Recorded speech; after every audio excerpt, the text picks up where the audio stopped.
selling it down here for one brother son, 118, one.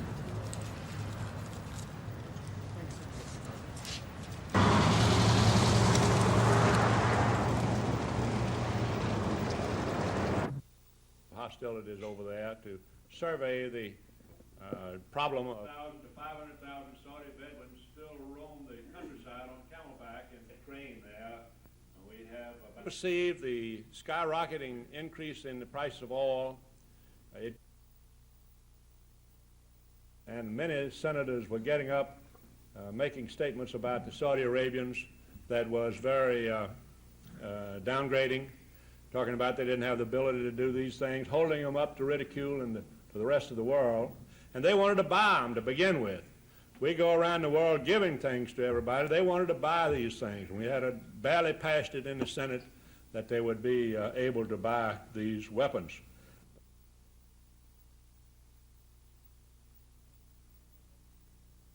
Face in their view. And one of the problems we got to realize is that the Western world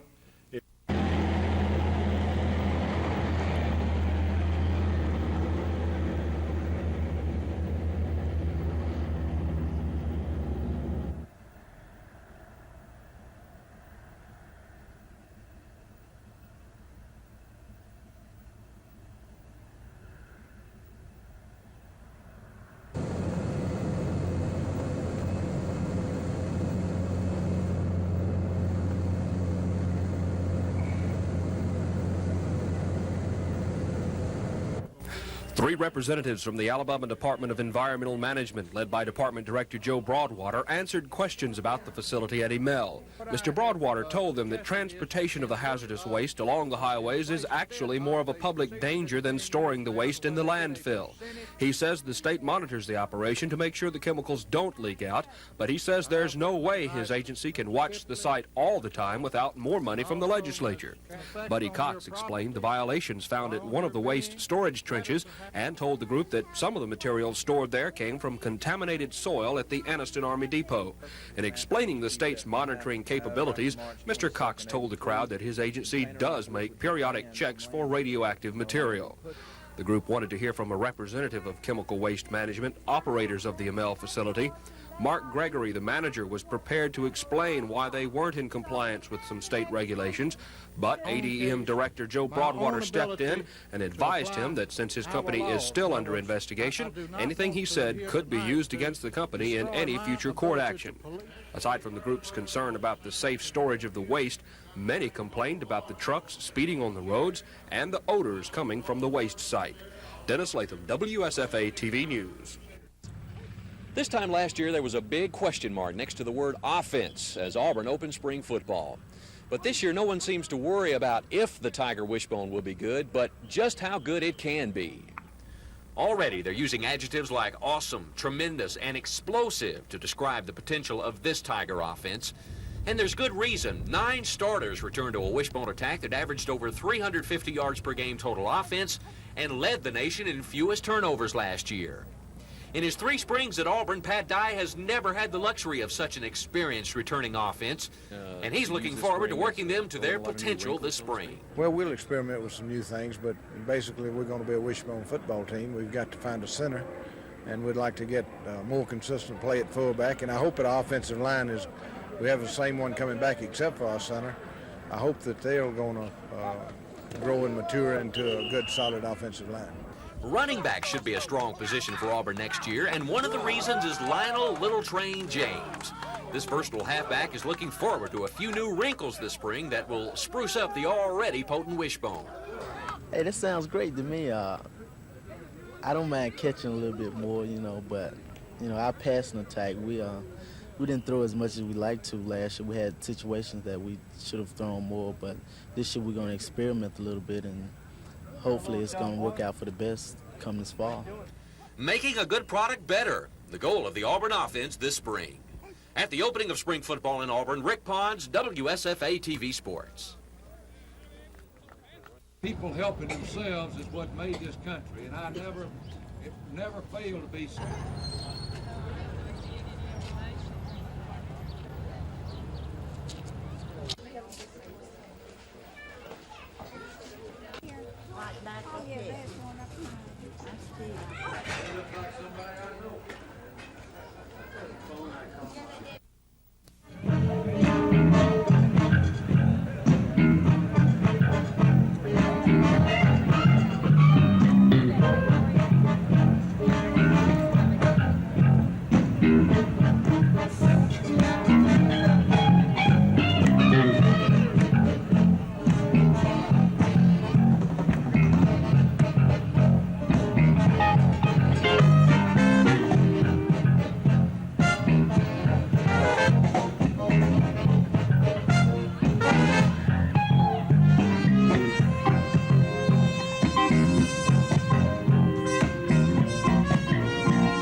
First quarter, Philadelphia in white. Mark Ivoroni feeds Moses Malone for the Jam. Moses with 23 points. But the Nets worked the same magic. Albert King to Buck Williams. Williams with 20. The Nets led 66-51 at halftime. Second half, Julius Erving with a drive on Albert King and the slam. He led all scorers with 27 points. But the Nets also had their break working. Mike O'Koren goes all the way here for the layup as the Nets defeat Philadelphia 111-104. This is Scott Clark reporting for NBC News.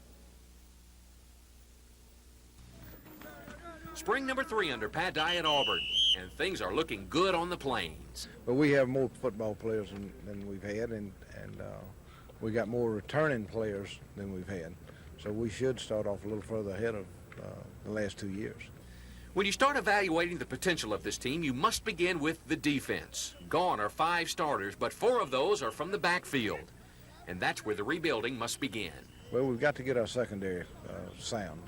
We have some ability, but none of them have played, and a lot of inexperience, and that concerns us because you can get beat quicker in the secondary than anywhere on the field. We lost 6 seniors last year, and 6 of the top 7 players that played really only have 1 player coming back with any experience, and that's David King. So we've got a lot of talent to work with, but they're going to be young and inexperienced, and we've got to find out who the best players are. I know being the only starter going to put a lot of pressure on me, but the guys who are coming this year have more ability than the guys last year as far as jumping and running.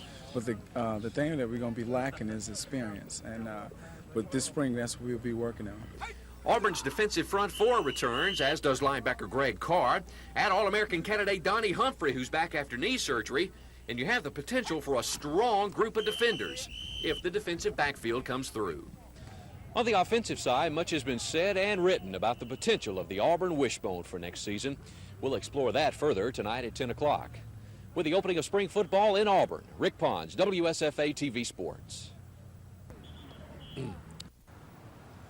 It's been 13 days since Governor Wallace was admitted to UAB for treatment of his pain associated with his injuries from the 1972 assassination attempt.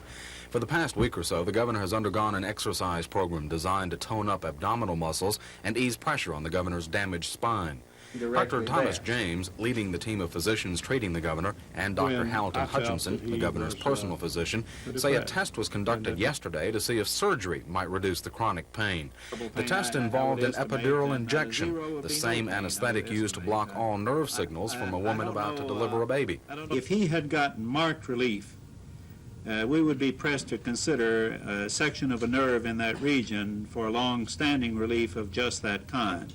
He did not get marked relief. He got a slight decrease in the pain, but then a marked increase afterwards. And Dr. Thomas says since the epidural didn't stop the pain entirely, the governor will continue his daily exercise and pain treatments. He says only if there's a sudden worsening of the pain will surgery be reconsidered.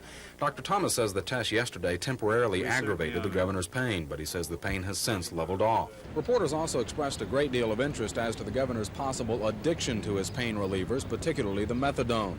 Both doctors say there is no addiction on the governor's part, as exhibited by his ability to be able to reduce his dosages voluntarily. They say this stay in no way is a detoxification of the governor. Chris Grimshaw, WSFA TV News at the University Medical Center in Birmingham. Dr. Thomas James says the governor was doing better with his exercise program designed to ease pressure and ultimately pain to his lower back. But Dr. James says they wanted to see if some other measure would do more to ease the pain, so doctors gave the governor an epidural, a nerve-blocking injection in the spine.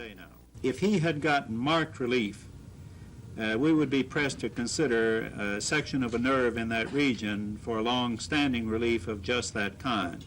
He did not get marked relief. He got a slight decrease in the pain, but then a marked increase afterwards. Dr. James says the slight pain and increased pain afterwards indicate irritation in the lower spine area damaged 10 years ago in the assassination attempt. But the reason I want to develop that point with you is that if the pain increases later next week or next month or whenever, it may require another hospitalization to look at that particular question. So this is something we can't really predict until we see what his course is going to be. Complicating the problem is what the governor's personal physician, Dr. Hamilton Hutchinson, says is depression brought on not only by his recurring pain, but by the overwhelming condition of the state and national economy when he took office. It did come down on him. And whether you all believe it or not, the governor's a very sensitive person, and it worries him to think about people being cold or hungry. For that, antidepressants continue to be prescribed along with the painkillers, blood pressure medication, and exercise program. We anticipate with the resumption of the exercises that in some few days, perhaps the early part of the week, we can consider the governor's going home. Chris Grimshaw, WSFA TV News at the UAB Medical Center in Birmingham. Subsequent course of any patient with this kind of difficulty. If he has an exact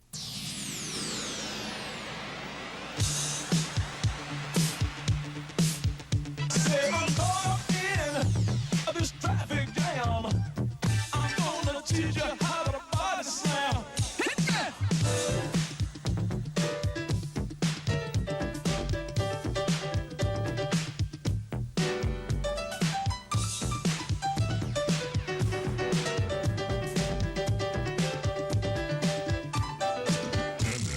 Slam that body, slam that body. Well, give me a break. I'm gonna teach you how to body slam.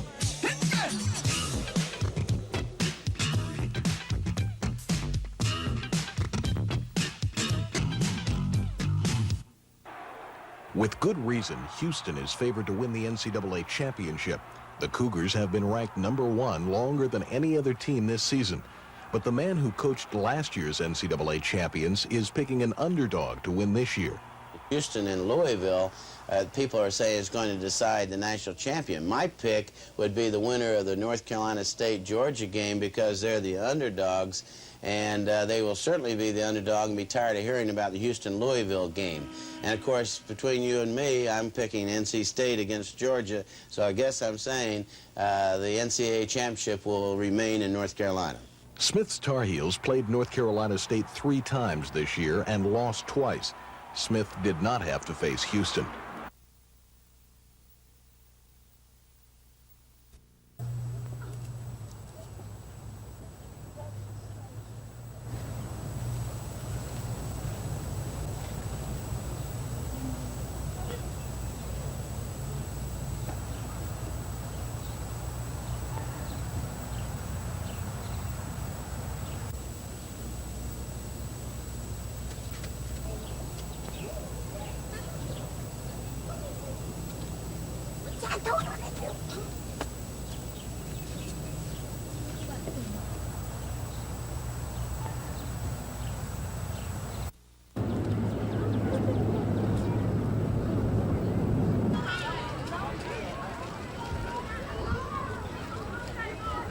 We have a lot of unemployment up here in Autauga County, and so we just sat down one afternoon and we said, hey, what can we do, because some of these kids may not get an Easter this year.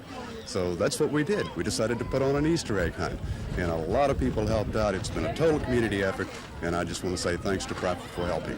We had about 2,000 eggs, so we were real pleased with the turnout. We got about 200, 250 kids.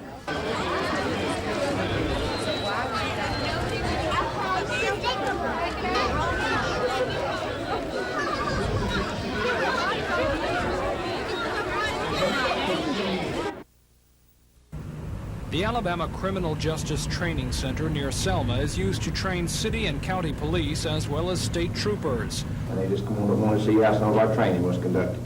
And so it was here that the commander of the London Metro Police Detective Training School and a detective instructor came to learn about law enforcement Alabama style.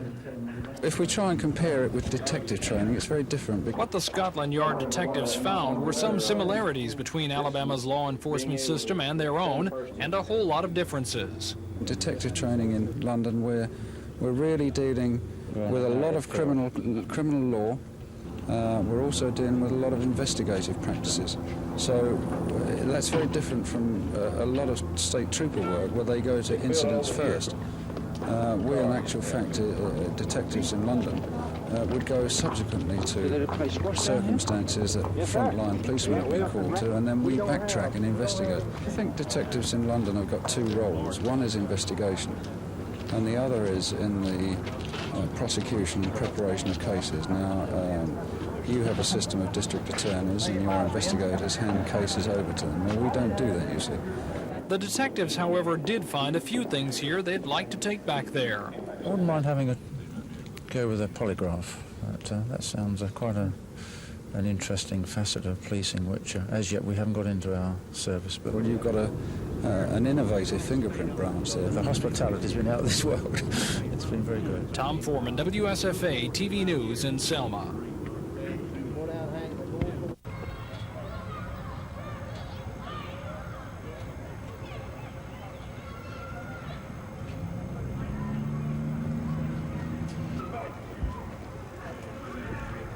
To live, to work, and to play. That's our goal. That's the goal of your county. This right here, this dedication, rededication of this park today is manifestation of the goodwill that exists in Montgomery. This park needed to be rebuilt, needed to be redone. All of this was in the eyes and the mind and the dream and the heart of Luther Oliver, councilman from District 5. He came to me and said, let's work this out. Money is always a problem, but working together, we found the money, we worked it out through the Citizen Participation Group, back through the council. Took us a couple of years to do it, but today we have this beautiful park.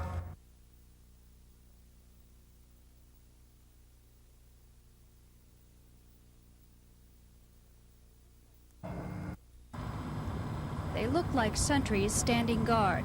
They would like to keep women away from Montgomery's 3 abortion clinics. Except unlike sentries, they weren't there to protect the clinics. Abortion Watch, a small, loosely organized group of local people who believe that legalized abortion is legalized murder.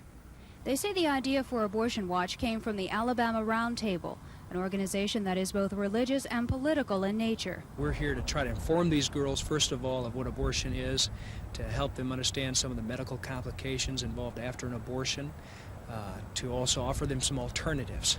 I just don't think that they are handed enough information. We're not here to condemn, and I don't condemn anybody. Beasley says the clinics aren't telling women who come in the real story about abortion, so Abortion Watch will. He says the clinics are too busy making money to prepare women for the emotional trauma he says follows the medical procedure. It's a very lucrative business, you know, and yeah, I think if you look at it purely in financial terms, you can understand why they wouldn't want to offer a woman any negative type information. That's a favorite tactic of people that are very, very opposed to abortion procedures. Deborah Hall is Beacon Clinic's administrator. She denies Veazey's charge of inadequate counseling, and she says women come to the clinic out of personal choice and are not deterred by Abortion Watch. The polls show that the majority of Americans believe in a woman's right to choose abortion, and also in Alabamians believe in the woman's right to choose abortion. So a small group of people can make a very, very large noise, as you can see by the media today. Just a few people there, you're there, and we're watching, but it doesn't deter people from getting abortion procedures, no. Hall says the people of Abortion Watch are entitled to free speech, and Abortion Watch says they'll be back at the clinics next Saturday. Susan Silvernail, WSFA TV News. This 4-year-old German Shepherd was attacked 8 days ago by a rabid raccoon who had wandered into the front yard of a Vaughan Road home. Since then, both the owner's dogs and 6 cats have had to be revaccinated against rabies. And the 2 children in the family have taken 3 trips to the doctor for shots and will need to take 2 more. Fortunately, the dog's owner is a second-year veterinary student at Tuskegee Institute, and she was able to diagnose the case. The rabies virus is transmitted in the saliva of the infected animal, and in this case, the children could have been infected by coming into contact with the saliva of the raccoon on their pet German Shepherd after she was bitten. This afternoon, throughout Montgomery, veterinary clinics opened so people could bring their pets in to be vaccinated. Dr. James Chambers says it is very important for owners to have their pets vaccinated every year. Because rabies is a virus that attacks the nervous system, causes an encephalitis, and is usually fatal. Also, state law requires that pets be vaccinated annually to guard against an epidemic. Dr. Chambers says the rabies vaccine is effective and inexpensive. The rabies shot is very effective. I'd say about 98% effective. Cost-wise, in the clinic, they run $7 to $8, depending on the type of vaccine you use. A special rabies clinic will be held tomorrow afternoon from 1 to 5 at the Church of the Holy Spirit on Vaughan Road, less than 100 yards from where the rabid raccoon was found on March 25th. Rabies shots will be $5. Lisa Walsh, WSFA TV News.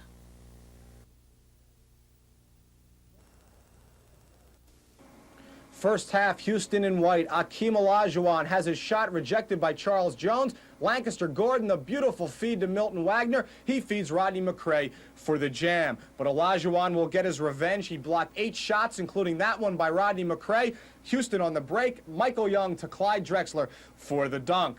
Despite the jam, Houston coach Guy Lewis not at all pleased what was going on. He throws his famous towel at Scooter McCray. Lewis gets assessed a technical foul. Milton Wagner of Louisville led all scorers with 24. The Cardinals led 41-36 at halftime. Second half, Houston on the break. Drexler to Michael Young on the alley-oop. Young with 16 points. Alvin Franklin feeds Olajuwon. Olajuwon with 21 points and 19 rebounds. And then it became time for the Phi Slamma Jamma show. Benny Anders feeds Clyde Drexler. Drexler, he'll drive, he'll pump, and then slam home 2 of his 21 points. And for the finishing touches, it was Benny Anders with the reverse dunk. Top-ranked Houston beat second-ranked Louisville 94-81. The Cougars meet NC State for the national championship Monday night. I'm Michael Stone for NBC News. It was a scoreless game for West Palm Beach until the bottom of the third when the Braves got their first run off Scott McGregor. Bruce Benedict set things up with this single to right. Glenn Hubbard, who's on first, motors to third. Atlanta has runners on the corners with no outs. And now later, Brett Butler gets Hubbard home with a short sacrifice fly to left. The throw to the plate by John Lowenstein comes up short. Hubbard scores. It's 1-0 Braves. Atlanta starter Rick Mailer kept the Orioles at bay, pitching 7 scoreless innings. A big outing for Mailer. He's fighting Bob Walk for the final spot on the Braves' 10-man pitching staff. Joe Torre had to like what he saw in Mailer this afternoon. The Braves added some insurance in the 8th, but it was a gift. Runners on first and second. Jerry Royster hits a routine double play ball to short, but the relay by second baseman Glenn Staccato goes in the dirt. Biff Pocaroba scores to make it 2-0. Steve Bedrosian then fought off a bases-loaded jam in the 9th to preserve the win. Here he fans Aurelio Rodriguez to win the game.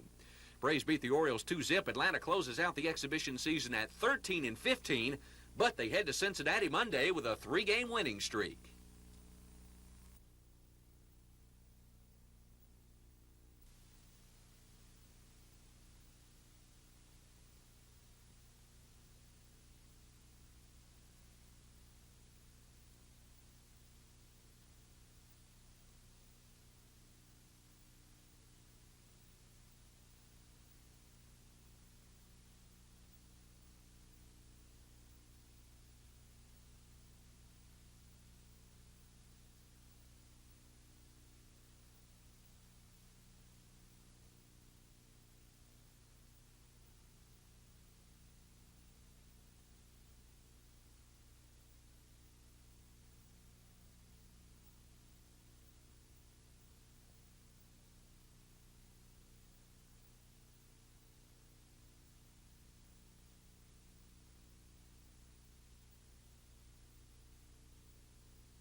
North Carolina State in red came out blazing to open the game. Derek Wittenberg got the Wolfpack off to a good start. This long-range downtown jumper was the first 2 of the game and 2 of Wittenberg's game-high 20.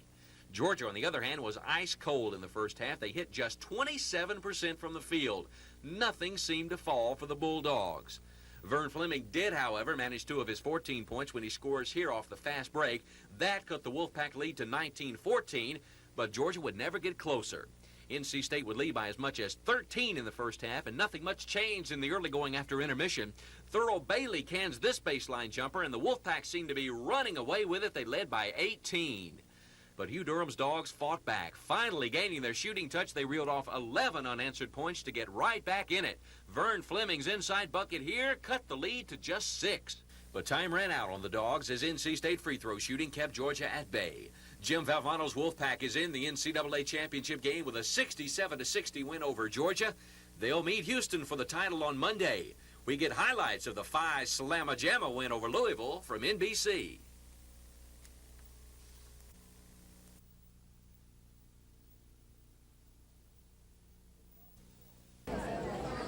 The crowd was large for Easter dinner at Shoney's on the Southern Boulevard. It was a good day for business. It was also a good day for tips. But waitresses here and across the country are concerned about a new law that requires them to prove that tips amount to less than 8% of their sales. I don't like it at all. It takes too much tax out of our paycheck. 20-year-old Kathy Goodwin says the new law could make her job not worth it. 3 out of 5 days I go home not making 8%.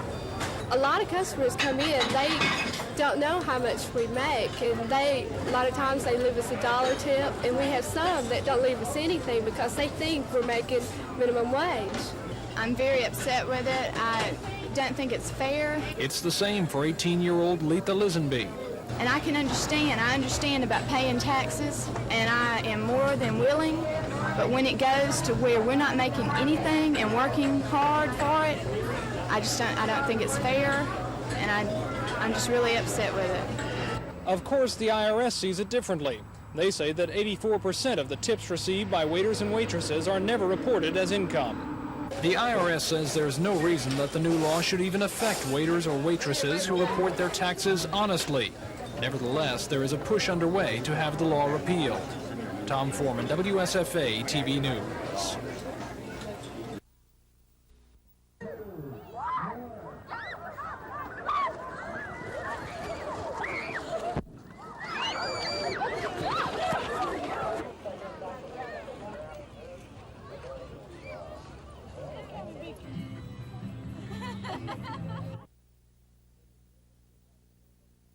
Well, there's 3 eagles out at the Montgomery Zoo, and when the 3 are in the same cage, they fight. So they got 1 eagle that's outside of a cage. So the JCs are trying to raise the money to build an extra eagle cage for this 1 eagle to be in.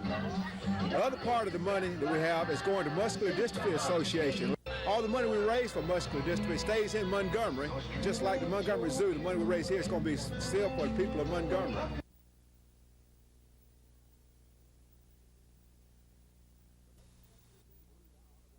The Lady Texters in blue got on the board first on this 15-foot jumper by Jennifer White. They led by as much as 13 in the first half, due largely to a 17-point first-half performance by Janice Lawrence. Here, she'll bag 2 on the inside turnaround. The Lady Trojans of USC managed to hang on behind the superb play of freshman sensation Cheryl Miller. She'll pull up here on the fast break and get 2 of her game-high 27. But Southern Cal could get no closer than 11 at halftime. After intermission, the Lady Trojans came out blazing. Point guard Rhonda Wyndham hits on this double-pump jumper at the foul line, and USC was on the comeback. They pecked away and then finally took the lead on this 15-footer by Cheryl Miller, 61-59 Southern Cal. They would never relinquish that lead, but the defending national champs had 2 chances to tie before time ran out. Their final hopes went down the drain when Kim Mulkey is called for a charge here with only 8 seconds remaining. Southern Cal dethrones Louisiana Tech 69-67 to claim the NCAA Women's Basketball Championship.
There's nothing unique about the Sunday morning worship service at the Wall Street Christian Church. The congregation, like any other, comes to worship the Lord.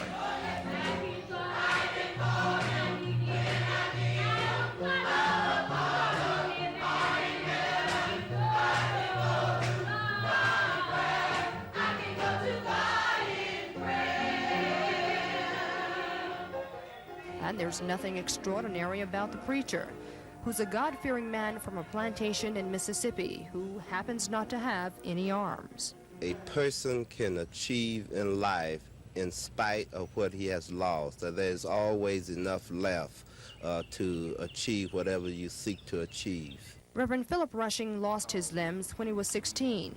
One Christmas day, while he and his best friend Bubba were walking home, Reverend Rushing, then nicknamed Bud Doggy, saw a silver wire in the road. He picked it up. And of course, when I did, I couldn't release it. And my friend Bubba, who made an effort to save me, was killed. Having no arms is just an inconvenience for Reverend Rushing. It means finding inner resources to do daily tasks, like delivering his Sunday morning worship service from his head instead of a text. Reverend Rushing believes God did not intend for him to be armless. I do not think that God wills such tragedies upon people. I think that once the tragedy comes, though, that God equips us with a resource of power that enables us to subdue the tragedy and to live productively. And that's what he's done, even though he doesn't have any arms.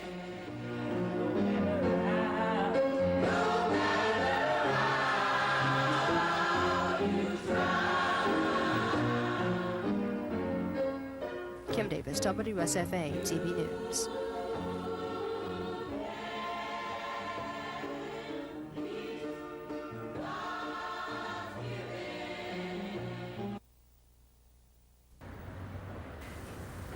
It costs the state $11,000 a year to feed and house one inmate, but it's not costing the state anything to keep these inmates. They live at home and they buy their own clothes. Cleaning up the highways for these 7 inmates is their way of paying off debts or restitution for the crimes they've committed. But for the highway department, this is free labor. It's free labor because otherwise the highway department would have to hire and pay crews to do this same work. And while the work is free, so are the men. I'm glad to have my freedom. I'm glad to be out here working. And I hope the other guys get out and do the same, do better. To pay back restitution, I think that's more than fair enough. Right now, there are 22 inmates in the Montgomery County program. The prison department hopes to have 50 by the end of the week and 600 statewide this summer. Some of the inmates are looking for jobs, while others will continue to do community jobs like these. Whatever the case, each inmate must pay $10 a week to the prison department, a way for the inmates to repay taxpayers for financing their stay in prison. And those inmates ordered to pay restitution will have to clear up that debt before being released permanently. Gina Gregory, WSFA TV News. Because of the girl's age, she's referred to in the suit as Jane Doe. She claims she was subjected to a vacuum aspiration abortion procedure at Montgomery Women's Medical Clinic by mistake. The suit charges Miss Doe underwent the procedure that should have been performed on another woman with the same first name who was at the clinic at the same time. She claims the clinic doctor failed to check her chart before the procedure was done. If he had, she claims, he would have found she was scheduled for a routine pelvic examination and was not even pregnant at the time.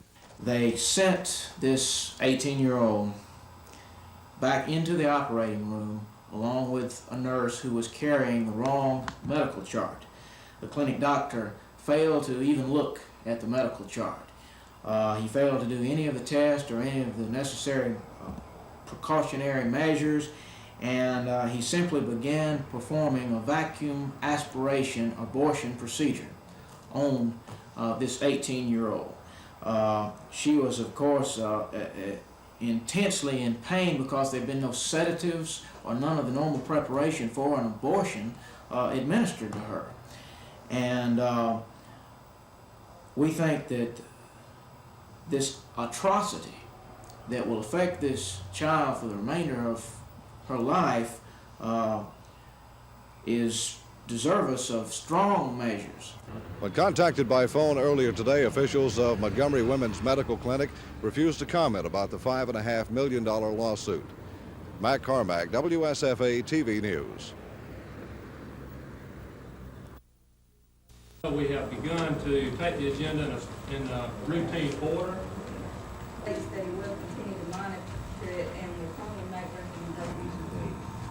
There's also a two on the floor of their now. Decided to hire an expert witness, and you can.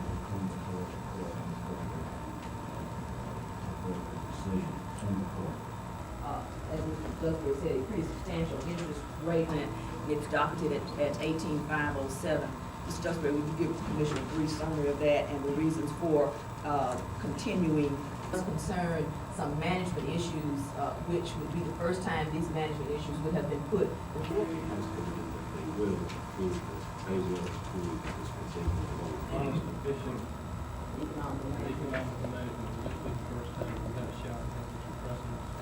Yes, sir, on these particular issues.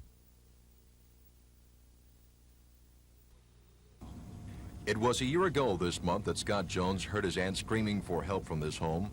Deborah Ann Jones was strangled by the men who broke into the house. Scott was later drowned in the bathtub by the intruders. Today, Armand Joseph Jackson went before Circuit Court Judge Edgar Russell to answer charges that he and 22-year-old Johnny Akoff murdered the woman and child and burglarized the house. Today's proceedings centered on jury selection. Potential jurors were questioned about possible kinship with defense and prosecution attorneys, as well as law enforcement officials. The prospective jurors were also questioned as to how they felt about the death penalty. After jury selection, attorneys hope they can begin oral arguments and some testimony tomorrow. Another capital murder trial, which was slated to get underway today, was continued. The state moved that Carl Rupert Smith, who was accused of gunning down his ex-wife and her new husband, undergo psychiatric evaluation to see if he should stand trial. It's unclear at this time when a new trial will be rescheduled. Don Phelps, WSFA TV News, Selma.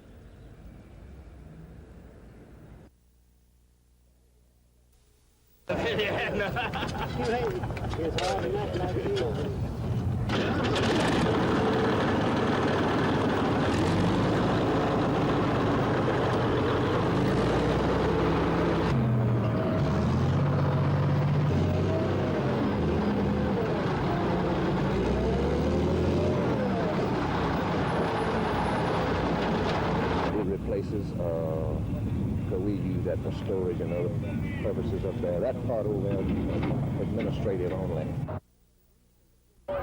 Police say the 47-year-old man was driving down Prattville's main street just behind the 33-year-old woman who was shot.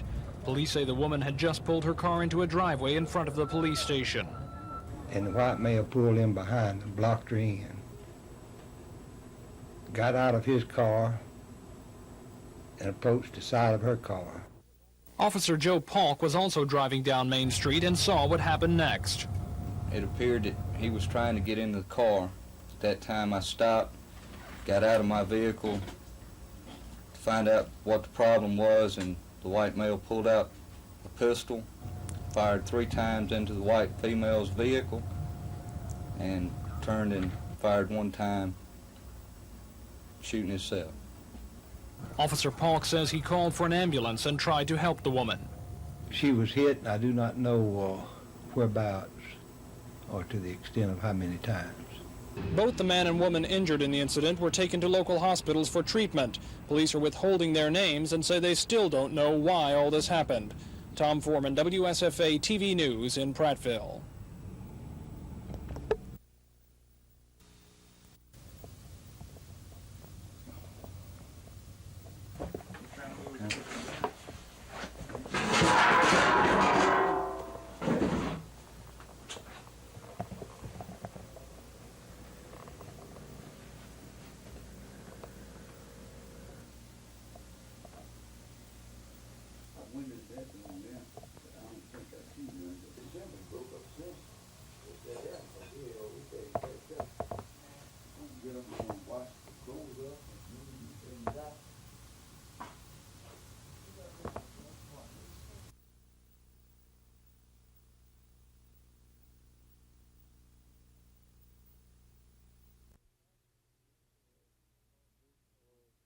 The doors and windows are reinforced from inside, so if they want to get in, they will have to break their way in.